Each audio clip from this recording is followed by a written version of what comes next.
Welcome to the Jungle Brothers podcast. It's Joey here, and today I'm chatting with Matt and Fee Keeble. Matt and Fee run a gym called Real Body Movement, which is in Queensland, Australia, in a smallish town named Gympie. Their gym combines bodyweight strength, kettlebells, and animal flow into a collection of group classes, small group personal training, and private coaching. Now, I've known these guys for ages. I had the pleasure of having them attend one of my retreats in Bali some years ago, and they've also been regular visitors to our gym here in Jungle Botany. They even attended our coaches intensive with 3 of their coaches just last year. It's been really cool to watch their space evolve over the years. I've seen them go from their first gym into a new space which is purpose-built and a tribe of humans which is flourishing. Now, building a unique gym like that, one that goes against the grain of the mainstream fitness industry, is no easy task. And that is obviously something we are familiar with ourselves. So today, with them on the show, we dive into what that journey has been like for Matt and Fee. Now, a side note, the town that they're from, Gympie, was one of the many towns here on the East Coast that was really badly affected by the recent floods. Their gym and their home fared well, thankfully. However, many of their members and friends' homes and businesses didn't. So our heart goes out to all the individuals who have been affected there.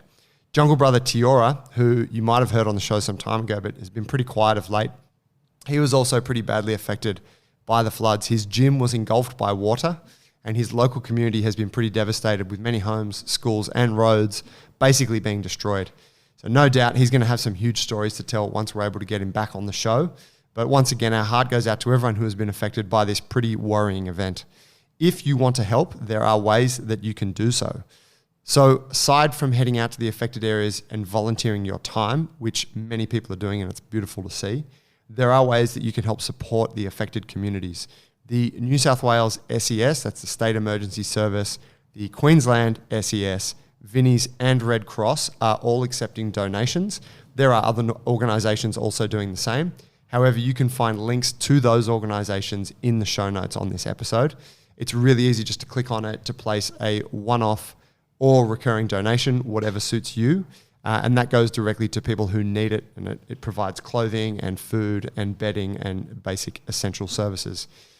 Please enjoy today's chat with Matt and Fee. See you on the inside.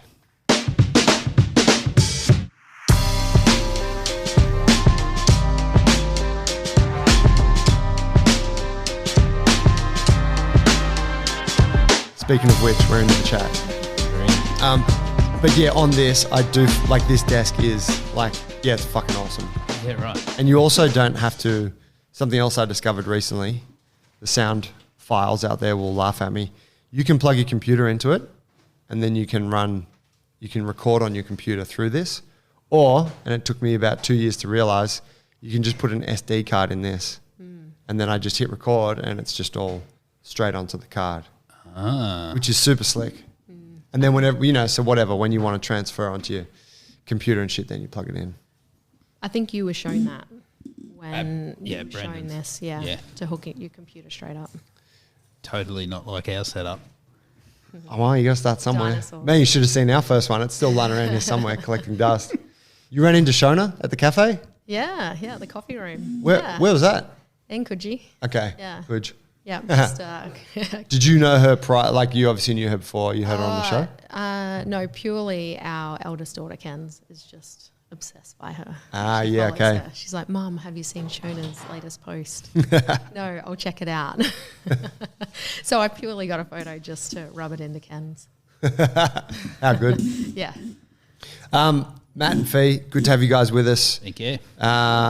You're down here in Sydney. You're doing some business stuff. We caught up on Friday night. Yep. What are you doing in town? Tell me Yeah. what brought you down here. 3-day conference. So, for fitness industry, so fitness businesses. Basically, we used to do it every quarter with our business coach, and it went online for a good couple of years. So 2.5 years later, we're back. And, just all education. So everything from finance right through to PR. PR. Yeah. Have you had business coaching like that since you opened your gym? So like from the start? Yeah. Before. Wow. Before. How about that? Yeah. That pretty well pushed us into opening the gym. Okay. Yeah, we kind of had this idea, and then Dan, I guess, helped us bring it to fruition, which was cool. Yeah. What was your business before? Like, so what was the business before it was a gym? Right. I was a PT. So I used to, now don't hold this against me, but I did used to manage a 24/7 gym. It's all right. I got my start in one of those. I know, just outside of Toowoomba. And to be honest, it was a nice small club anyway, so it had a bit of a community feel anyway. So, A bit of that, a bit more directional. all right, Nice. I'll try not to throw my head around. And He's very expressive. it's very hard to hold my head still. Fortunately, you guys listening can't see it. No, it'd be great, like a bobblehead thing. But yeah, so that's where I started, and that's where I got my qualification and got into the fitness industry. And from there, we moved back to Gympie, and I was pretty well just a hobbyist. Like, 12 clients, 50 grand a year. It was great. No, and and then from there, Matt was still working in the coal mining industry, but it was probably his journey that actually, I guess, pushed us into going down this track. Yeah. Matt's journey that pushed you into going down that track. How's that? I got a back injury Yeah. doing jiu-jitsu. Yeah. Well, it was already there. You're a bull rider. Bull rider? Yeah. And you hurt your back doing jits. Well, yeah, I probably heard it doing bull riding and jits Was the straw. was the straw. Yeah. Yeah, basically. And then pretty well coming back from that, like getting back to just normal everyday life, work, training. That was pretty well what opened it up, because I had to go do a course to learn how to move properly again, Yep. basically.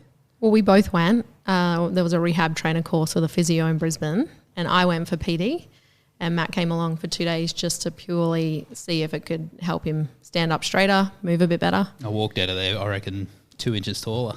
Holy shit. Yeah, it was gold. great. Yeah, Yeah, right. And pretty well from that Saturday after the first day. There's had to be hundreds of people out there who have the same sort of or similar situation and just don't know how to help themselves. Yeah. Yeah, I remember he walked out and he just went, all right, I get it now. Because I kept saying to him, you need to do your cert in fitness because you need an exit strategy out of the industry you work in. And he walked out and he just went, okay, I get it now. He said, I need that exit strategy, but we need to share this with other people, because there's a lot of people out there who think that the double fusion on their spine is the answer, whereas it's not. He didn't need to have it. And he has 4 of the 5 spondies. If anyone out there listening knows what that means, that you can have 5 possible spine conditions, and he has 4 of them. So for him to then discover that he didn't need to have that double fusion, it was purely a form of mobility and rehab training, activations. We had to share that with other people. Wow. And so it was at that point that you decided, all right, we're going to open a gym. That's how we're going to share it. Pretty well. Yeah. Yeah, the doctors and the surgeons all said I couldn't work at the coal mine anymore. Well, I could, but find something else quick, because the sitting down in machinery and all that. What did you do in the coal mines? Just operating, just driving machinery, Yep. bulldozers, trucks, excavators, that sort of stuff. Yeah. So the bouncing up and down on the seat, they said that's just going to make it worse. Huh. So I had to. Because the seats all have that suspension, don't they? Yeah, or no suspension. Right. Yeah. Which either way, it's bad for you, bad for your back. Not so good. And it's like 12 hours sitting in a chair. Holy shit. Yeah. So, had to find an exit strategy, and I'm not qualified in nothing else. Really. Fitness, this seems easy. Yeah. It was like, maybe I'll do it part-time and get a job at Bunnings or something. That was the initial. I never thought I'd do it full-time. Yeah, right. That was never on the cards. I was like, this will be just tie things over for a while, pay some bills. But he had trained in gyms for years and all different methods of training. So Right. it wasn't like, I guess he was going into it completely new. Yeah, I had an interest in it. Absolutely. Yeah. Yeah. What was your kind of style of training at that time? Metcons. Yeah, right. Yeah. Kettlebells, bit CrossFitty. Yep. Getting after it. Yeah, no real structure, something different every day. Yep. Yeah. Nice. We'd gone through a phase of a bit of that bodybuilding style training, Yeah, good stuff. Yeah. That's not very multi-planar, but yeah. yeah, but it gets you in there, doesn't it? It does, absolutely. What was what about you? What was your sort of steez at that time? Yeah, pretty well. So as I started, and it was just all the basics, push pull, very much hypertrophy style training. Yeah. But I had then gone down the track by this stage of doing like a mobility training course, and I'd done my beginner and advanced kettlebells. I don't know if I'd done battling ropes by then, but I'd sort of gone down that path. So Matt was kind of my guinea pig anyway, in that I'd come out of a course and I'd be like, hey, dude, let me teach you this. You're going to do a whole was workout great. on battle ropes. Yeah, that's right. Yeah, let me teach you a clean and jerk with a kettlebell. So it was great. Yeah. So where were you living at that time? We'd moved back to Gympie. Yeah. Back to Gympie. Yeah. Yeah. Okay. And describe Gympie to me. For people who are listening, is it Northern Queensland? No. No, it's just it's Queensland. still probably right on the edge of southeast Queensland, Okay. but on the northern side of it. Yeah, right. Yeah. And what's it like? How many people live there? Is it, fair to call it a country town? Oh yeah, 100%. Yeah. It's the home of the Gympie Muster, the country music muster, Joey. The Gympie Muster. Right. Have you not heard of this? I'm a Tamworth country music kind of guy myself. Okay. Yeah. Same, Funny actually, I had a kind of off topic, but also on. I had an exchange over the weekend on Instagram. Someone commented on a thing, and then I felt the need to correct them, and it could have gone badly. But the guy that I was having this back and forth with was a Brazilian country music singer who lives in America. Oh whoa. Yeah, and I just I clicked on his Damn. account, and then I'm like, oh, the guy's Brazilian because he, the response was it was about a Brazilian American thing, but then I looked at his account and he's like this country music kind of star. Yeah. In America. Yep. And I was like, fucking awesome. Yeah. But So country cool. music, to your point, I don't know much about it, but I know it's a big thing. It's a It big is. thing. Internationally and obviously in the country, Right. it's huge, isn't it? Yeah. Yeah. So Gympie is the home of that. Got the so muster. Once a year, it becomes a very popular place. Hasn't done for a few years, Yeah. but it would. I guess the region would have around 30,000 people. And when I talk about the region, that moves all the way out to Rainbow Beach, for anyone who knows Rainbow Beach, and not quite down to Noosa. So Noosa is a different region again, but we're about 45 minutes north of Noosa. So Noosa's south of you guys. Yeah. Yeah. Okay. Yeah, just to put it on the map, but pretty well country town. And yeah, there's still obviously some city folk that have moved there from Melbourne and Sydney. So we're getting new people coming up all the time for a tree change. Yep. So yeah. I'm sure a lot of them are regretting it right now. Yeah. After the floods, I hope they bought a house on a hill. That would be ideal. Is Yeah. there has it always had a bit of that, or has that been more of since like in the last couple of years with COVID? Yeah, we've had more definitely city the last slickers year. moving Yeah. out. Yeah. Last couple of years, it's jumped heaps. Yeah. Yeah. And traditionally, it's always been a bit cheaper in real estate. So Right. that's a pretty big call card. Yeah. It's a home of, I guess, a few FIFO workers. Yeah. Because they can travel down to Brisbane, fly out, fly home. Yeah. Are they always people in mining industry doing the fly in, fly out, or is that other industries as well? Mining. Mostly mining. Yeah, mining or Yeah. gas. Yeah. Right. Yep. Yeah. Yeah. Interesting. Like fascinating. Mining's another one of those things that's like this whole universe. Yeah, and it's a different if you world. live in certain towns, it's just like what you go into out of school and stuff, isn't it? But Yep. again, here, like in Sydney, I don't really know anyone that does it. Yeah, see, I find that bizarre. Yeah. Like, I think still these days, 80% of my friends are all somehow connected to mining. Wow. Yeah. Be about Yeah. right, I think. Yeah. Yeah. Who was I? I was chatting the other day with Lucas Aaron, Range of Strength. He was on the podcast, and we we're chatting about. He's from Nova Scotia, Oh, yeah. so like eastern Canada. Canada. Yep. And he was, he referred to the mining thing. Yep. Like he referred to I wasn't sure what to do, maybe go mine, And I was like, oh, tell me about that. And they have the same thing there in Nova Scotia where Yep. it's like, you get out of school, you want to make some money, you go do oil, you go work on a rig. Yeah. Um, Yeah, over here, if you're in the mining industry and you want a tree change, you go to Canada yeah, right. or Africa. Where you can play your trade. Yeah, you, Or- you can go mining. Yeah, right. Yeah. Mining so mining coal, mining oil, obviously one's land-based, or oil can be both kind of, but often oil's on the ocean. Yeah. Yeah, that's different. Are there trades that cross over, or are you talking like different skill sets there? Like trades like welding, that sort of stuff would cross over. Yeah. But like what I was doing, it's pretty well you're either gold, copper, coal. That's about it. Silver. Wow. Yeah, iron ore. Fascinating, man. That's why I asked it. I was like, oh, the machinery. You're like, oh, yeah, fuck. Bobcats, trucks, whatever. Like, it's just like, yeah, it's work gear. Yeah. Oh, look, Dad worked at a coal mine, so I was born in a coal mining town, central Queensland, so it's just the norm. Do you think back to that scene in Zoolander where he goes back to join his... I've never seen Zoolander. Dude, you never seen Zoolander? No. Have you not seen it, Fee? Fucking hell. We need to. Just, oh, man. Okay. Just for the one scene Okay. where he goes back to see his father and his brothers who are all coal miners. Oh, yeah. Right. It's fucking, he's like, I want to get back in touch with like the real shit. So he's like, I'm going to go home and, he's had enough of the model life. Oh, yeah. And he goes back to the mining town. It's got Ben Stiller in it, huh? It's got Ben Stiller. Yeah. Fucking amazing film. But just that scene, yeah. We'll watch it. Yeah, hopefully you find it funny.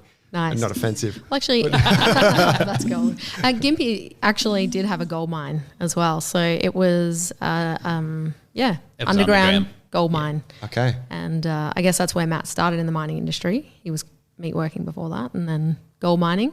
So Gympie is a gold mining town. There's a few shafts that weren't capped that fell in during the flood. Oh, wow. But so that's... Down the main street. Holy shit, really? Yeah, it's like Swiss cheese under that town. Yeah, one of our clients, she sent a photo and she's just like, look what I found in my car park. It was a gold mine. There's like a shaft that had just like a hole that goes fell in. down. Yeah, lucky she didn't park her car on it. But Tell me about your gym. Tell me about like what you got going on now so that we can give folks a bit of an overview of like where it's come from and where it is. yeah. Do you want me to start where it actually started? I guess? Well, Or tell me where what it is now. Tell me where it is now. Of course, yeah. So we're at 215 members, reciprocal members, and we run small group PT, semi-private training, up to 5 in a group. So they have a custom program. It's probably more the rehab focus, strength and conditioning focus sessions, and then we also run group training, so classes as well. And they're pretty diverse. They're everything from some metabolic conditioning right through to kettlebell flow, which does incorporate a tiny bit of animal flow in there because they're a nice combo. Yep. We do body weight training, so body weight strength and gymnastic strength as well. So we've got a gymnastics coach now and handstand class and animal flow. Wow. Yeah. Yeah, okay. So it's pretty diverse. So what do you got, like 6 different classes going on there, plus the small group PT stuff? Yep. Pretty well. And the Yeah. small group PT stuff is all custom programs for each Yep. person? Yep. It is. Right Yeah. on. And you guys run those, or you have coaches that do them as well? We have coaches. Yeah, Do right that. on. Yeah. Yeah. How many on staff? Like how many coaches do you have working out of there? If you count our latest trainee, I think there's 10 of us. If you count us as well. Yep. Yeah, there's 10. Awesome. Wow. pretty big It sounds team. like a monster. 3 trainees. Oh, yeah, that includes 3. It just 3. includes our latest trainee. Yeah. He's like our adopted trainee. Okay. He just had a rotten, I guess, experience in the fitness industry. Oh, He's, yeah, young fella you're telling me young about. fella, and he just needs to get his traineeship done. So we've taken him under our wing, which Good is on cool. you guys. Yeah. So The Real Body Movement, that's the name of the gym. If you're listening, check that out on Instagram right now. Take me then back to how you started it and what it was in the beginning. yeah, there's some funny memories. I'm not sure if I actually mentioned this the other night when we caught up, but I think I've spoken to someone over the weekend about it.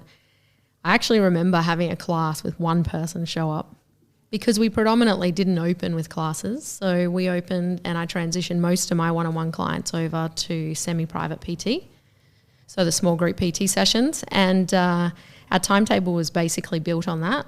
And then the classes were thrown in around that because I couldn't really get my PT clients to go for a walk or go do anything with any other intensity outside of PT.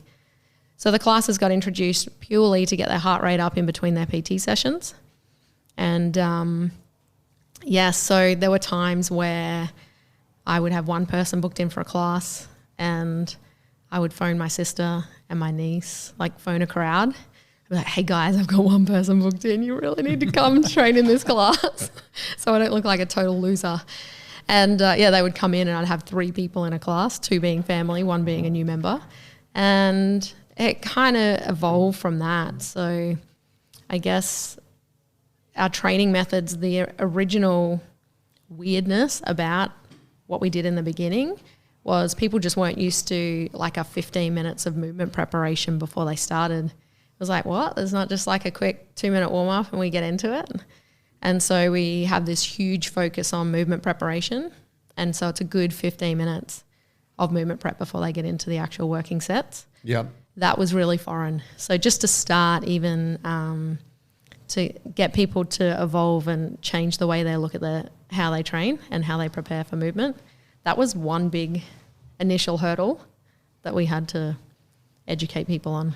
So. Where were most of the people, like at that time, where were most of them coming from? Were they like training in 24-hour gyms? Yeah. Were they doing boot camp stuff? 24-hour gyms. Right. Yeah. Or not training at all, doing their own thing at home. Yeah. Yeah, pretty well. Yeah. I guess because when we moved to town, I actually did go and work at, I won't name the gym, but the 24/7 gym in town, because I had worked in their franchise before. So I went to them when we moved to Gympie because it's what I knew. I knew their systems and everything else. So I guess I had a couple of clients from there. They kept their 24/7 membership and would just come and do PT with us. Right. So that's kind of how it started. And Everyone keeps their 24/7 membership because they're so cheap. yeah, exactly. Yeah. Usually. Yeah. They keep it for, and then they're like 6 months. Like I found that that's happened here a lot. Yeah. And then once they've been here for 6 months, they're like, nah, I don't really I'll need cancel it this. now. Yeah. Yeah. Yeah, I held on to mine for ages because I Yeah, was you still did. travelling. Yeah. It's handy. That makes sense. Yeah. You're using it. Yeah. Yeah. So yeah, Matt was still working away at that time. Yeah. So he was still going through the whole light duties at work, and there was this weird transition where he would come home on the weekends and he would be on days off, and so he'd be doing dad duties, you know, picking the kids up from school. And I remember this one day he walked through the gym with one of the kids, and I'm trying to run a PT, and he's having a full-on like little Barney with them, like a little argument with them as they're walking through the gym floor, and I was just like boiling, and I've walked out the back and just ripped one through them. Don't ever do that in my sessions again. Like, don't bring that into the gym. Right. It was so funny. I had no idea. So funny because now he works in it all the time. He's just like, I can't believe I actually did that. But he was just on days off, right? And just in dad mode. Yeah. So it was just picking the kids up, coming to hang out in the gym for the afternoon. And yeah. So at that time, Fee, had you pretty much set the gym up solo? Like, was that kind of your project while he was away? No, so the whole foundations we did together. So we like wrote our values together and we did all of that, right down to even like the business name has a lot of meaning behind it, the logo, everything. It's all come from those values. So we did all that together with the thought that it would still, you know, had to align with both of us and where we're headed and where we'd come from. So yeah, we did do that together. So he was still very much involved, just obviously not coaching so much. Until I had my knee surgery, and then he was thrown in the deep end. So it was basically, I know you're still in the middle of studying Cert 3, but you have to run my sessions. Right. Just as in me doped out on endone on the gym floor with my leg up, supervising while he's running the sessions because I had no other way. You can't shut your doors for a week or 2. What happened? What'd you have done to the knee? Well, I actually went in for a little arthroscope that was supposed to be a clean-up of the knee, and they took out my lateral meniscus. Oh. So, yeah, it was a lot longer rehab than I had planned. But, 3 physios later, I found out the lateral meniscus is not the one you want removed. Right, yeah. Right, yeah. It's great when you hear that, the surgeon isn't it? doesn't tell you that at the time. Yeah. Yeah. He's like, see you later. You'll be off crutches in 2 weeks, 8 weeks later. Yeah, right. Yeah, it was crazy. So that kind of threw Matt into it, really. That was... I just started burning long service and annual leave then. Yeah, okay. And then by the time that run out, we were too busy. I couldn't go back to work. Wow. So what was that, like 8 weeks? 6 months. 6? Ah. Yeah, so Yeah, it kept okay. going. Holy Yeah. shit. Yeah, so I had 6 months holiday from the mine. And, yeah, basically by the time that had rocked around, it was Fiona said, we're too busy for you to go back to the mine. Wow, the gym was doing Yeah, great. It was, yeah. It was good. Incredible. what does that look like? Like what did you go from? Obviously, when you start, you said you had your sort of PT clients come across. Right. So what's that? You got like 10 people coming over? I had 12 clients. 12 clients? Yeah, and it did grow pretty quickly. I can't remember exactly how the numbers grew. That slips my memory. But yeah, over that time, obviously, we started adding more classes. People wanted a class membership. They wanted to just access classes, which was really foreign to me because I'm like, what? You don't want to do strength and conditioning? So, but some people, the PT sort of the half PT stuff. Some people just like to come in, hang out with other people, and do a workout that gets their heart rate up. And we had a boxing I would have class. thought, oh yes, we did. Yeah, I will never run boxing again. Why is that? Oh, look, I just think the risk versus reward when it's people just want it for fitness. So it's probably different to you guys where you're doing it actually for, for the fight side of things. Whereas some people just come in and they just want to sweat and bash people up. Bash pads. Yeah. It's just not my favorite class. So as and much as... And it doesn't when you see boxing used in that conventional sort of fitness sense. It's gross. It is, and it doesn't give way to people improving how they move or like their mobility. It's just like hunched back, round shoulders, getting after it, isn't it? Yeah. So that But people always ask you for it. I know. I remember as a they PT, do. people always be like, "Oh, can we do some boxing?" And I was always like, I fucking hate boxing." Yeah. Yeah. It's like saying you're going to the fights and really you're just going to the pub on a Friday night and watching the people fight there. pretty well. Yeah, pretty well. I have one client at the moment and she is one-on-one and she comes in and boxes with me, but she can actually box. So I will still do boxing, but it's one-on-one only. And it's just a much more controlled environment and they actually get a good workout and I can keep them safer. So Makes sense. yeah. So it did evolve. We got rid of the boxing and COVID was kind of the best thing for that. Sorry guys, you can't stand within a metre of each other. We're going to have to can the boxing Boxing's class. out. Unless you have X centimetre reach. Yeah. Yeah, right. Yeah. But so that's an interesting piece, actually, relevant to your timeline. So, when did you open the gym? What year? 2017, October 2017. 2017. All right. So right 4.5 now, ish years. yeah, right. And so by the time COVID kicked off, you guys had had the gym for what? 2 years, 2 and a bit years. Yeah, 2.5 years. We hit our record month in March 2020. Yeah, right. I think we did too. Right. Absolutely. Yeah. And then COVID just knocked it all back a couple of years on the timeline, didn't it? Yeah, exactly. So, so that evolved. But in amongst all that time, like even before pre-COVID, like we did our Animal Flow level 1. So we were just chasing anything that would help Matt with his back, I guess. And my dad has frontal temporal dementia. So loss of speech, motor skills. And he's pretty well a vegetable now.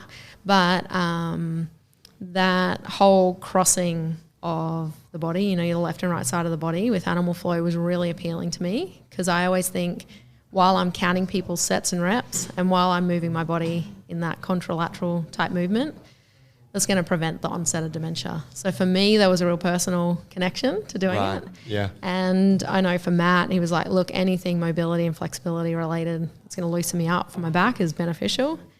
And so we did go and do that. I feel like that was like the end of 2018 or something like that. We've been doing it for a few years now.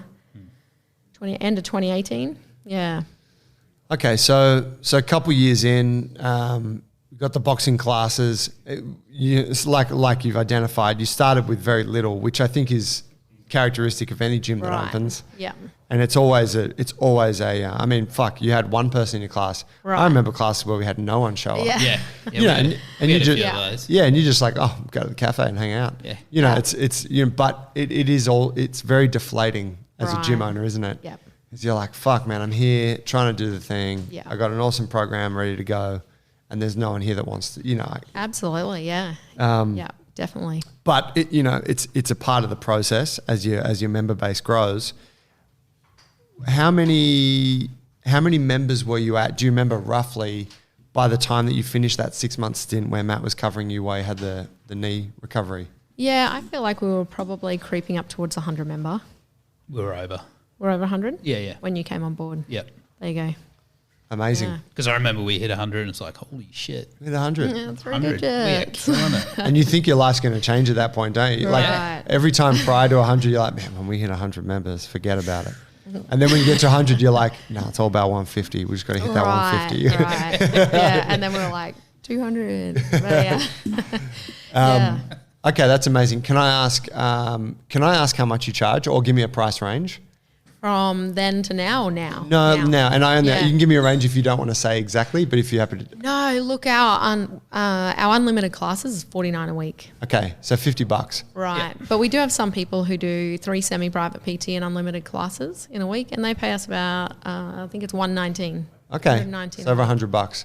Yeah. The reason I ask that is because what I'm really interested in with what you guys have done is you've taken something that is not hugely dissimilar to what we do here at Jungle Brothers or Jungle Ballina, and you've applied multiple disciplines that you're interested in, and then you've taken it to a town where I'm guessing in Gympie there's not a lot of gyms like yours.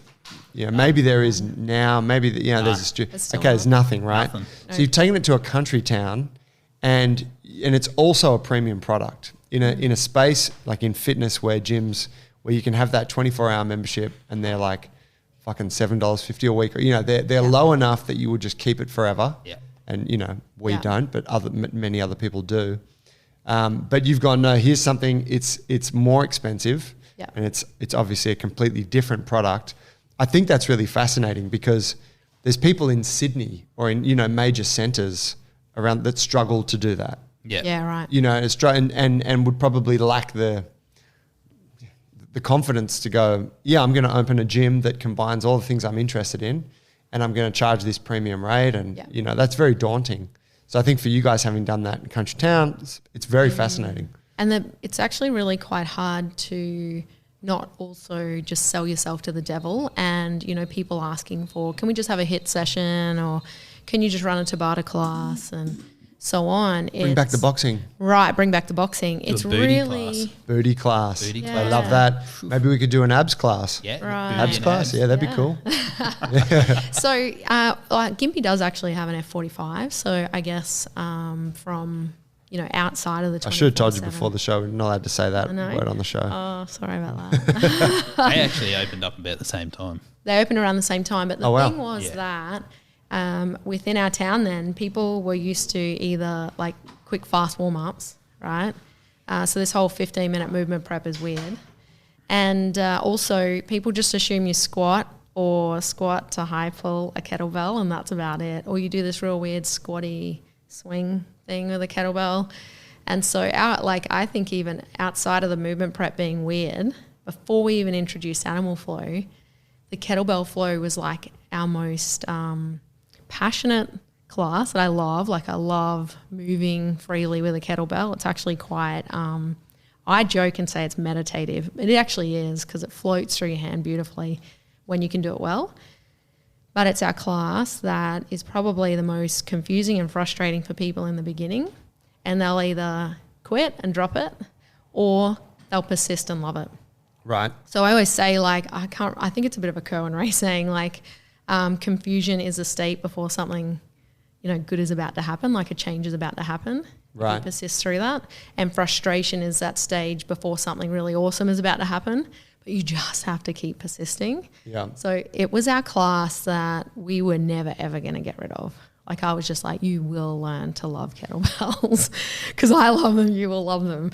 And I think if you have enough passion for something, then that will start to shine through anyway. You just got to share with them how good it feels when you actually do get it.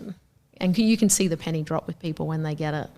Well, that's Great. it's an interesting comparison there with, say, something like F45, and maybe for people listening who don't understand the ins and outs of what they're peddling versus what you guys are peddling. But when you have like a cookie cutter type franchise approach like F45, where the workout's 45 minutes and it's all delivered through a TV screen, and they intentionally choose movements that don't really have much requirement for skill. Nah. Right. So that anyone can come in and get a workout. Yeah. The trade-off is, though, that there's nothing to master. No. Yeah. So it's boring. Yeah. It's effective if you want to exercise mindlessly, and you're not Right. looking to develop any kind of coordination or, you know, ongoing sort of physical development. Yeah. You just do more reps or you do it faster, right? And there's a lot of that. Yeah, well, that's all Yeah. there is. Yeah. Because it's like, I remember I did a class at F45 once, and I've told this story before, but it was when they first opened around Sydney, and there was one in Surrey Hills. I thought, I'll go do a class. I'll go check it out. So I did it, and it was a busy class. The guy that owned it, he was a fit dude, nice guy, and he's like, man, what are you doing here? Like, because he could see that I trained a bunch, and, you know, and I was like, man, I'm a local PT. I've actually got, you know, I don't know if I told him I had this gym, but I was like, I'm a local PT. I sort of do my own thing, but I just wanted to come and see what it's all about.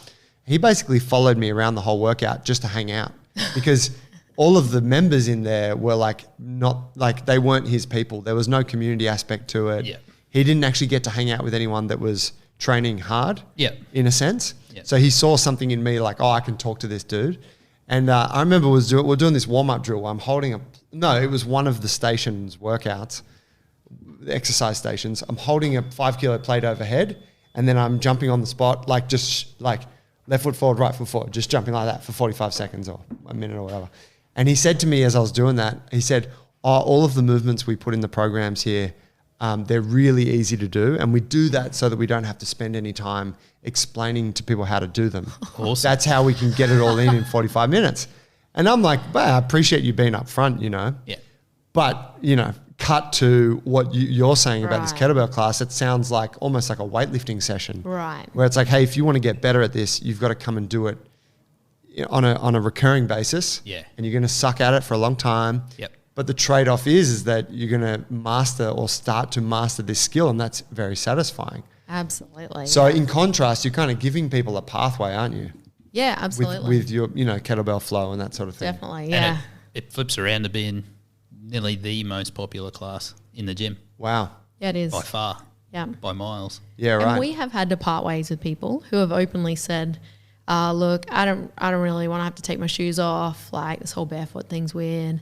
And, you know, I just don't want to think. I just want to go in and, Bash it out. you know, copy whatever the workout is for the day. And I don't have to think. And, like, that's cool, but we're not the gym for you. Yeah. So, and that's okay. You got to be okay with saying that. That took a little while to learn to The be okay barefoot with thing. that. Yeah, people freak on that a little bit. Holy smokes. They either love it or hate it. Yeah. Yeah. Yeah, right. Yeah. I'm guessing country town, it's probably not, people aren't barefoot a lot, are they? Nah. Because Unless- you're on the land, so you're wearing boots.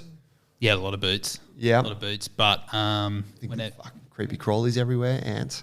What do you- yeah, and whenever, I don't know, people still get hung up on their latest pair of whatever they're wearing. yeah, right. They want to rock them in the gym. They want to rock them in the gym. Yeah. Are people allowed to wear those, or is it are like no shoes off at the door? There's some classes we actually say are bare feet. Barefoot. Yeah. Like, yeah, there's a couple of classes where I'll let it slide a little bit, but I'd prefer they take them off. Hence why we sell Avivos now. And I know I reached out to you on the pros and cons of that. Yeah. But I just think it opens that doorway for, okay, you really want to wear shoes, then let's book in a fitting. Wear these Let's ones. get you hooked up with these. That's exactly Yeah. why we did it. Yeah. It's like it's hard to tell people, hey, you got to not wear your big fluffy Adidas shoes, Right. but not be able to offer them an alternative. That's right. Yeah. So that was weird because if people wear no shoes at the shops in Gympie, you kind of get looked at sideways. Yeah, right. Yeah, that's a bit of a running joke. Yeah. Right. We wear shoes Better at the suited shops. to Nimbin or something like that. Yeah. Yeah. We do wear shoes at the shop, so I'll just clear that up. Right, yeah. Just in the gym. Yeah. So do we, mostly. What's the tell me about some of those. Like that is for a gym that is mostly barefoot, it's a bit of a no-brainer. But for, you know, maybe some folks listening who train at a conventional gym where you have to wear shoes, already talking about being in a gym barefoot might seem a little bit Yeah. different. Yeah. Talk to me about some of those cultural things that you guys have that you have brought to the town. Like that barefoot thing. What other things do you do that people are like, fuck, I've not encountered this before? I feel like some of the movement prep, you know, like training through play, Yep. like some of the activities you can do to warm up, they're just like, what? This is in our workout? What is this? So that's always good. Breath work. Breath work. Yeah. That's a big one. Where does the breath work take place? Is that as a cool down type thing, or is that its own class? Warm up, cool Warm down. up. Yep. Yeah. Normally warm up. Yep. And that probably come about after we went to Bali. Yeah. Okay. After you did the retreat. Yeah. We did try out a couple of your warm-up moves on our tribe when we came back from Bali, and we had to remove them for a little while until we evolved our community a little bit more, because we might have Yeah. totally tripped them out. Which Forgot ones about did you do? You Like know the the, Matrix. you know the one where you walk where around the room and you've eyeball. got to eyeball each other? Yeah. Right. That, Shit. that Come in spinner. freaked them out. The Did- first time we did that, at the end of it, they just went, "We're never doing that again. No more." Fuck that. We've done it since with our newer evolved tribe, and they're pretty good. I mean, yeah, that's Yeah. some. So that's a for people listening. That's a game. I learned that at an Ido Portal workshop. Maybe it was at a movement camp. I don't know, but it's one of those things that when you have the time to explain the context, but you also have the space, and the space is usually a workshop. Yeah. Where or a retreat where everyone's there, everyone's very open minded, there's no rush, and you can be like, hey guys, we're going to do this thing. It's a unique experience, and when everyone buys into it, it's awesome, right? Yeah. Yeah. It's wild. Yeah. And I remember experiencing it like you did in Bali with me, and then you go back to your gym, and I brought it back to Jungle Brothers, and you're like, hey guys, we've got 5 minutes in this warm up, let's do this thing, and people are like, yeah, sure, whatever, and then you realize, fuck, I don't have I got the people, and I know the rules of the game, but I don't have the other elements that it Nah, takes to, It's not the same. yeah. Yeah, they weren't quite ready for that. Silent Archer, that's what it's called. Silent archer. Silent Or Zen Archer. Archer. Yeah, I think something like Right. that. Something I like could that. see how it's called that. Yeah, we nicknamed it the Matrix. I like that. That works. The Matrix. Animal flow is probably the other big weird one Yep. that comes Well, to town. Yep. Yeah, yeah, absolutely. Ground-based training, people, yeah. Yeah, just being uncomfortable of being on the ground on their hands. That's a really, and also they do have to go barefoot for that. Right. So yeah, that can make them feel quite uncomfortable. And yeah, actually, I think you guys have a PT here that does. Is it Nikki that Yep. does animal flow? Yeah, she's right into She has it. I love her Instagram in that she shows the regressions for people who can't even get on the floor. So she actually does a really good job of teaching all different levels of it Yeah. on her socials, which is great. But it's encouraging people that they can start at a base level, and they don't have to be doing the fancy stuff. You know, they can just go through the basic movements. And my mum is 76 and she does like a beast crawl at least. And she has a go at some of the movements, but we started with her against a wall. So, and she has a prosthetic hip. She has knees that don't bend so great. She's very kyphotic, but she is willing to have a go. That's cool. Yeah. And look, one of the biggest reasons I love about that for someone elderly is when we moved back to town in Gympie. I grew up in Gympie, and then we moved away to Toowoomba for 12 years. Where's Toowoomba in relation to Gympie? About 3 hours, 3 hours. west. Okay. Right inland. Southwest. Yeah, or the start of the inland. Yeah. So when we moved back, yeah. You're like, nah, it's still coastal. I'm like, no, that sounds like Central 3 hours. Australia to me. It's actually, I think Used it's to do just, day trips to the beach from there. It was We like a did. 6-hour drive, 3 hours each way. yeah, it was epic. But when we moved back, one of the things that blew me away was my mum actually couldn't get up off the floor. Like when Right. she got down on the floor, she couldn't get back up again. And she was caring for my dad at home at the time. I was just like, whoa, hang on a minute. You can't even get up off the floor.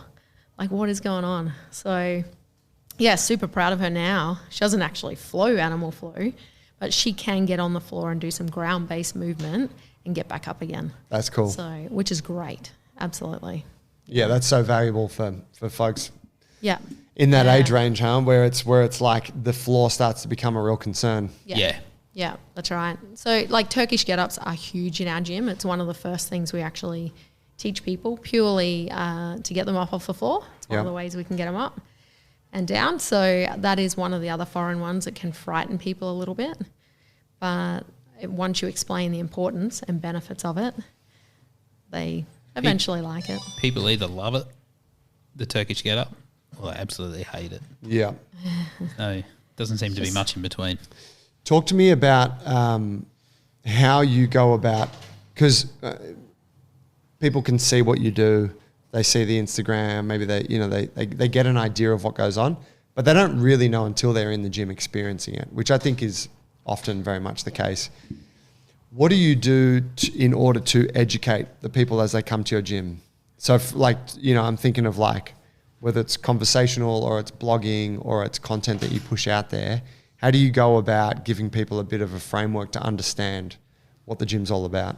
Yeah, I think our organic social media is pretty important. So we try and portray exactly what we're about, from community right through to movement, from an organic social media post perspective. Right. So just not paid, but putting stuff out absolutely. through Instagram, Facebook. Yeah, because people will actually follow you for up to anywhere from 6 to 18 months before they actually join. Right. So they will, and they'll admit that. They'll be like, I've been watching you for nearly a year and I'm finally walking in the door. So, but we don't normally sign anyone up unless they've had a consult. So we actually talk to them about the importance of moving better, and we assess how much they value movement and improving movement. Because if they're all about just kicking their own backsides, then they're not for us anyway. So we work out, are we the right fit for you? And then from there, it is big on education. So we pretty well from that point of the consult, don't we, Matt? Like, we encourage them as to which classes are going to suit them best, and we guide them along the way in the first few weeks. Lots of conversation.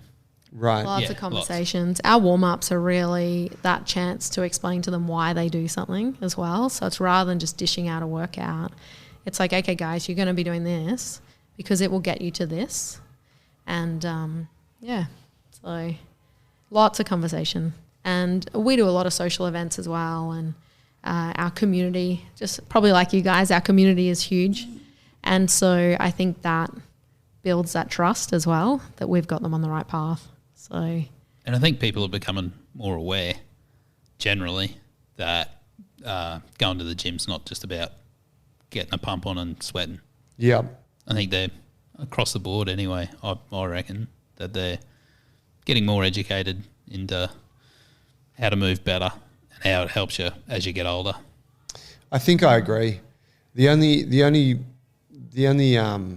counter to that in my mind is, I feel like when you've had your gym for a while and you've built a community around these values and everyone doing this kind of training, that you just start to end up with more people in your gym who are of that thread. Yes. yeah. And it's it's great because all of that work you do in messaging through social media and whatever social events and stuff that you might do in the local community and your t-shirts, and it starts to build this sort of organic machine that's just churning away. Yeah. And it's delivering people to your business that is like well suited for your business. Yeah. Likes attract likes. Yeah. But I still think if you went and dropped in at your local Fitness First Yeah. and went to the weights floor, Yeah. you could find yourself having some really primitive conversations regarding footwear Yeah. and, compound movement and Absolutely. crawling, like all this stuff that we're like, people are starting to get it.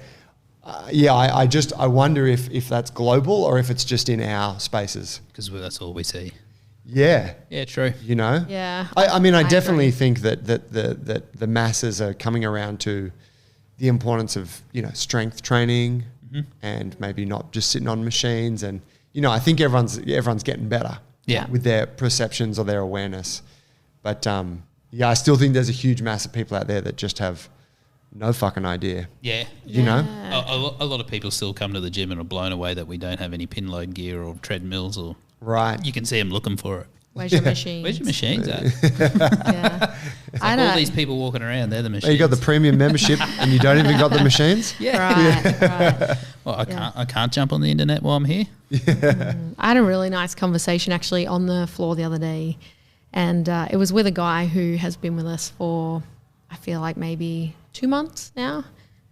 And his background was he was quite competitive at CrossFit and boxing, and he was really quite good at it. Super strong, It's like a tank. absolute tank. And I said to him, he asked about adding an extra PT to his week, so he's going to do more PT. still does the classes. And I just said, like, how are you finding it? Like, how is your movement? Like, how is your strength? And he said, it's really weird because I'm not lifting near what I used to lift. But he said, I actually feel stronger and I feel more mobile. He's like, I'm just loving it. And I was just like, whew. But it was a nice conversation because you always worry that I hope I'm still ticking that box, that they're still pushing and getting those lifts and everything else, as well as improving movement. And I hope that balance is still there. And it was nice to have that conversation and be reassured when they're asking for an extra session. He's obviously enjoying it. That's a great point. Yeah, you don't want your gym to be a place where they see it as like a rehab studio. Right. But then it's like, well, when I want to do the heavy shit, I got to go elsewhere. Right. You want all of that to be able to take place there, don't you? Oh my gosh. Because That I think used to drive you nuts. Yeah, we did have that reputation for a while. Right. At first, we were the expensive gym in town, and then we were the rehab gym in town. That's where you went if you were broken. Yeah. So we'd have people come in, from a CrossFit gym or something and picked up an injury. And they're like, I just want to get this fixed so I can go back to CrossFit. Yeah. And it used to drive me nuts. Yeah, Matt used to get so frustrated. Strength training is rehab training. You're making yourself stronger to either prevent an injury or recover from an injury. You know, to me, it's the same. It's just different levels of it. Yeah. I think It just used to drive me nuts. I think And also that's refusing to maybe for them to see like, well, the shit that I'm doing is what's fucked me up. Yeah. So maybe doing something different is Yeah. rather than just going back to the thing that fucked me up. Yeah. Yep. Different Yeah. story if they're like, a football player or something like that and they want a bit of strength and mobility work to make them fitter and stronger on the football field. But when they tell you that they'd go back to a gym or a different gym and that's where they picked up the injury. Yeah, Yeah, used to that's drive me right. nuts. We actually have a guy, I think of Steiny, and he plays basketball. He's been with us for quite a long time. He's one of our OGs. But when he walked in our door, he couldn't even bend his knees. So when I did his movement assessment, I was just like, holy shit, what am I going to do with this guy? He's like 20. Young, icing his knees after every basketball game, had been to physios, no answers, no results. And he's just like, I'm clutching at straws, but can you help me? And I guess I had to get super creative with his programming. But when we reflected back on his journey, he has said that not once did he ever feel like a rehab client. And I'm like, dude, that is awesome. And he's actually, I feel like he's up there with another guy as our strongest back squat and probably deadlift in the gym, which is great. But the guy couldn't even bend his knees. Wow. Like I couldn't even do a squat test on him. So it was just like, whoa, okay. So he just had super jacked up quads in a nutshell. But yeah. And didn't know how to release them. Yeah, right. But I just love that. Like, I love his words of like, not once did I ever feel like I was doing a rehab program. I was like, yes, that's what it's about. That's cool. Which is good. What was my question going to be there? Oh, regarding the ex-CrossFitters thing, I find that just an interesting point. We've had a lot of CrossFit people come through the gym over the years. Many who have like, oh yeah, I've done it for a while, really liked it, sort of feel like maybe there's more to training, and then they find a good home here. And then we've had others who are like, yeah, I want to do this for a while because I want the body weight strength or the mobility, and then I want to go back to the thing. Yep. And you can often feel like for those folks, they're not getting the intensity that they want, because for a lot of them, the reason they like CrossFit is because it's like balls to the wall every day. Yep. Or, most days. Yep. And your gym's not like that. No. Our gym's not like that. Sometimes it is, but usually it's not. You can see that it's like that people can be frustrated because they're like, they want that thing and they're not quite getting it. Yeah.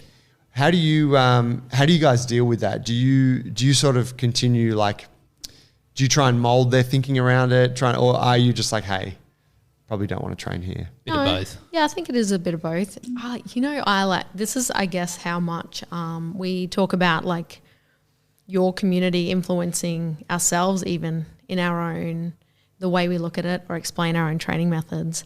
And I don't know how long ago it was, there was a podcast you guys recorded and Tiora says on there, it's like taking an old Datsun out on the racetrack with a bent chassis. And if you go flat out straight away, it's just going to break and bend. And so I still use that reference now because I loved it and people can relate to it. And I just say, we're going to like straighten out your chassis before we go fast. And they actually respect that. And we give them a bit of a goal and look, we're going to try and aim for this by this time so that they can feel like it's close. And I think too, because most of our demographic are 35 plus. Yep. So they'll probably only go on a CrossFit 2, maybe 3 times a week. Right. Whereas they can come to our gym and train most of the time 5 or 6 days a week. Yeah. So they can see that they can go to the gym every day rather than 2 or 3 times a week. They don't pick up the injuries that they were picking up. They move better.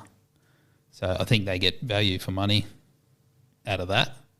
And the others that are just dogged on it, we sort of just let them go. Yeah. Don't try too hard to bend there. Don't try too hard. Yeah. Expectations make sense. Because we're not the gym for everyone. That's cool.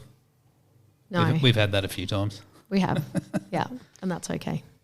Did you at any point feel like we can't, like, I'm guessing you had a bit of a vision of what you wanted the space to become. Mm-hmm.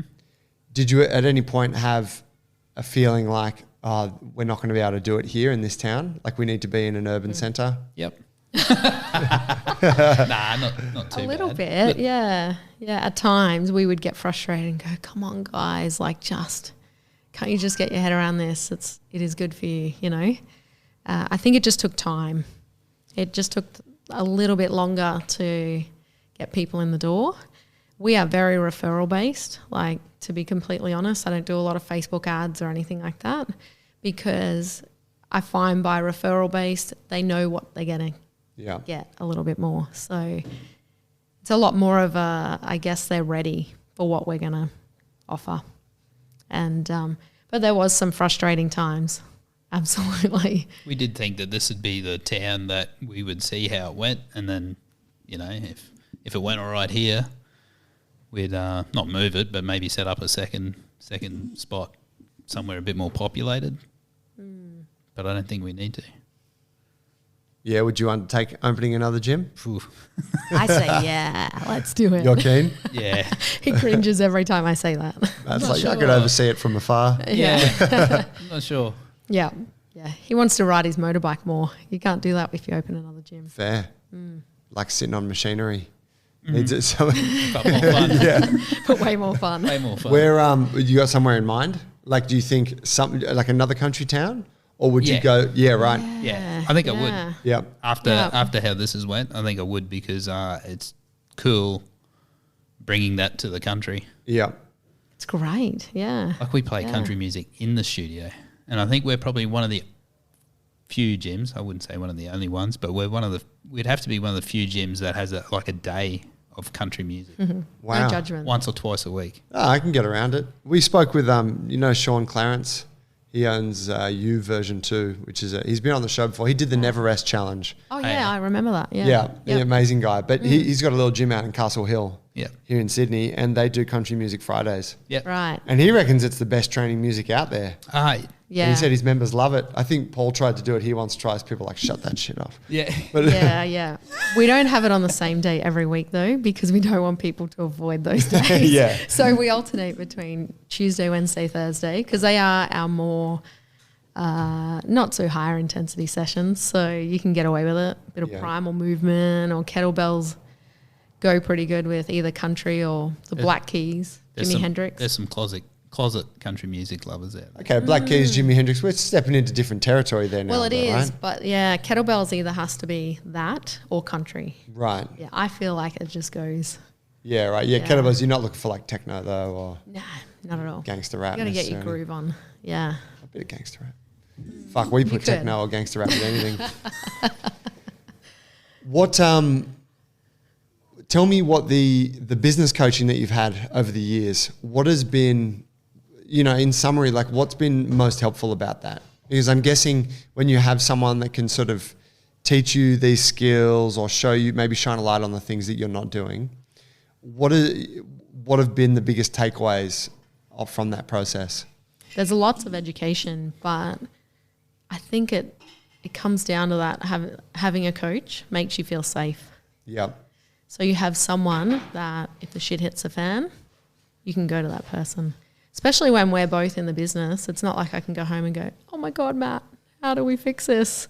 You know, so we have someone who we can go to, do you agree? Yeah, and because he's looking from the outside in, can normally pinpoint a problem, you know, way easier than what we ever can. Yeah. You know what it's like when you're in it. It's hard to see it. Clearly. Yeah. Absolutely. Yeah. There's more emotions attached, I think. Yeah. And because we're both in it, well, three of us with the eldest daughter, Yeah. sometimes it's really blurry. Yeah, no doubt. Yeah. Yeah, so family business for you guys. Yeah. Right. Even our youngest daughter, Nixon, actually, she does some filing and cleaning for us. Right on, she's coming around. She will never be a PT. She'll tell you that. Oh, yeah, she's like, I'm not about that life. Nah. Kettlebells and animal flow, maybe. But because she's pretty chilled, Yeah. she won't do it. If we put a skate park out the back and have a class that was evolved around skateboarding, she'd be in. And Yeah. skateboarding is going to take off after the last Olympics. Yeah. I think that's a mad, like, opportunistic industry. Yeah. Yeah, she's a drop-in queen. Okay. She's pretty cool. Tell Yeah. me, last thing I wanted to ask you guys, would be remiss not to. Tell me how you've been affected by the floods and what's going on. I understand Gympie copped a fucking bit of a downpour. Yeah, biggest flood in over 100 years. And look, our home and gym was high and dry. Yeah. But from our tribe and community perspective, there were some people who lost, like their business went right under. So we're talking kitchens. We have a client who actually runs the kitchen in a hotel, and his kitchen went completely under. Like completely submerged. Yeah. Completely. Yeah. And in Yeah. that situation, like, you can't dry shit out. Like, most of the shit, like electronic stuff, is ruined. Is that? Some of it. I was think saved. so. Yeah. Like the big industrial fridges and that, I think they can actually dry them out. Right. But I think it just depends on the model, how Yeah. old it is, where the water seeped into. But it's like for the first few days, you don't have any power or anything. So it's just, you can't do a whole lot apart from clean up and get it out. Yeah, we were cleaning businesses under like head torches on, just to try and clean out the mud and hoses. Like you couldn't even use a gurney unless someone had a generator. And so... Because there's no power. No power. Yeah, so a lot of businesses, homes, like we had people that either went through their home, or we actually had one young girl who trains with us, her entire family are on a property and their whole property got washed away. So they're now living in caravans. So it's quite sad. Oh, wow. Yeah. So, but our community is amazing. They've just come together, and what they've done for businesses locally, you know, prepping and delivering food, even without us there over the past few days, I have heard back that a group of our members all got together and went and helped out one of our other members clean their house, and they're days ahead now with the cleanup. And she runs a business, so she has a massage business, this client. So for her to have a number of our tribe go and actually help clean her house was just amazing to hear that we didn't even have to instigate that. That came from within, and they all just did it for each other. That's cool. Yeah, so, and it means she can go back to work sooner, which is great. So, yeah. Has there been one of the criticisms I'm hearing a lot, and again, it's something that us in the city here are pretty, you know, kind of blind to, in a sense. We're a bit oblivious to it because we're kind of like, oh, you see it on the news and stuff, but it doesn't actually affect us. Has there been a response in Gympie from like emergency services, from the government, or has it mostly been down to local community? Local council's been really good. Right. Like they've been awesome, and all the local fireys, rural fireys, Yeah. SES. As far as like state government and that, I know the Premier rocked up there for a day, but I don't know how much they're I'm not sure, no. Swiftwater Rescue, like all those guys just did not stop. Like they were amazing. Yeah. Yeah. But it was But probably more outside local. of that, like, yeah, you don't see a whole lot. Obviously, it would be happening, Yeah. but it's just not, you don't always see it. And I think in Gympie, it's a bit different to what's going on in Northern Rivers, because it comes up a bit slower. Yeah, we had more time to prepare. Gympie people are very aware that, I'm not sure if we were speaking about it the other day, but they're very aware of when the power goes out, at how many meters they lose power, and at how many meters it went to last time, and so on. So they're quite prepared Right. in that they know that. I know we lifted all the toys in Toy World upstairs and got them up, and they knew where the water went to in 99, but they knew if we got another downpour overnight, it would go higher. Right. And they were able to go in when that downpour hit and actually raise most of their gear. So they lost a lot less stock because of how much they prepared for it. Whereas, like Matt said, Northern Rivers that hit fast and they didn't have a lot of warning. Yeah. So, yeah, that's Yeah, rough. right. And I don't know, I always think like it's hard to criticise on the government when we're not in their shoes. And we don't really know what's going on in the background. But from a local perspective, local government, Yeah, the local government. they were going hard. Yeah. Yeah. We got a few of them in the gym and they didn't stop. They did like 10 days straight, 16-hour days. Wow. Yeah, Yeah. sleeping in the sheds, not even going home. Yeah, right. Yeah, so they hooked in. Yeah. It's good. They're amazing. Yeah. Well, hopefully Scummo can get out there and shake some hands once he's over COVID. So true. We talked about that. We had an episode we did with Paul West where we just we were talking about, for people that hadn't seen it, that footage of him trying to shake the hands of the rural fire brigade workers, Oh, yeah. during the bushfires, and the Yeah. guys that were refusing to shake They it. just And brush him. oh fuck, it was so heavy. Yeah. Yeah, it's brutal. Oh huh? man, it's like there's nothing he- more cringy than that. And he sort of just shrugged it off. He did pretty well to shrug it. But he grabbed the guy. So he grabbed the guy's hand, and it was like a limp hand, and it was like a little battle rope. It was awful. no. Yeah. Yeah. But yeah, you don't hear much from him.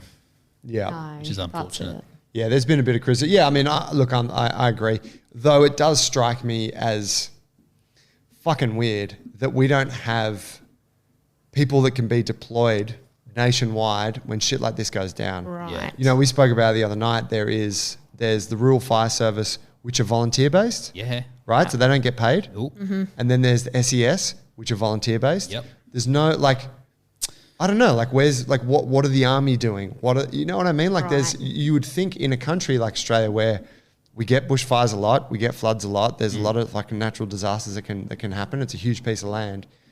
Should there not be a fucking, brigade of humans who are employed to be able to go and help in these situations? Like a drop-in team. Yeah, fucking I oath. remember in 2011. Even if not the military. Yeah, I remember in Right. 2011 when Toowoomba flooded, it was slow to get the military in, and Toowoomba's got army bases there. Wow. You know, Yeah, they do. they're right there. They got a helicopter base just outside of Toowoomba, and they were still seemed slow. Yeah, right. You know, which is weird. Whether they've got to do a heap of paperwork before they can let them do it, which is probably the case. Yeah. Coming from a mining industry, paperwork holds everything up. Right. But yeah, I'd say that's probably more what it is. Red tape makes it slow. Well, I hope that you guys are going back today or tomorrow. Tomorrow. I hope that the situation is, improved, and Yeah. I'm I believe- glad your gym and your house and everything's okay. I hope your members and stuff are all doing all right. Yeah, Yeah. Yeah. Yeah. They're pretty resilient. yeah. Yeah, I That's can tough. imagine. That's Country tough. folk. Yeah. There'd be some big parties coming up. Yes. Well, they're rebuilding roads and they're already talking about the big party that they're going to have. Everyone talks about that straight up. Yeah. This is Yeah. going to be an epic party when this is done. That's it. Where can people find your gym? Give me your pluggables. Yeah, sure. So Instagram at Real Body Movement. It's probably the best one. We are on Facebook, The Real Body Movement. In Gympie, if you stumble across the old steam train in town, we have a steam train across the road from us. Cool. Probably one of the only, not many. only one, or the No, it's not the one only of one. two in Queensland. Anyway, Okay. so across from the Mary Valley Rattler, you can go visit the steam train and then come for a workout. The Mary Valley Rattler. Yeah, Right on. Yeah, super cool. It's it's on display, or you can ride You it. can ride it. Okay, very Yeah, cool. A couple of Yeah. times a week. Coal fueled? Yeah. Fuck. It's awesome. Animals. Yeah. Yeah. So that's where you can find us. Yep. Very cool. Let's go. Thank you guys for coming on the show today. I appreciate it. Thanks Cheers, for having man. us. Yeah, absolutely. Yeah. It's always good to have you in town. Fee and Matt mentioned, we've done a lot of events together. You guys came to the Bali retreat. You've come to our Coaches Intensive. We've had a lot to do with each other over the years, and I value all of that time we get to spend.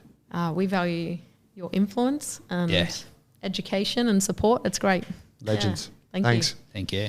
Guys, thanks for listening. Hope you enjoyed that. Please, if you did like the episode, share it with a friend, pass it on because it helps get the word out there. And if you find yourself up in Queensland, go check out the Real Body Movement. We'll catch you next week.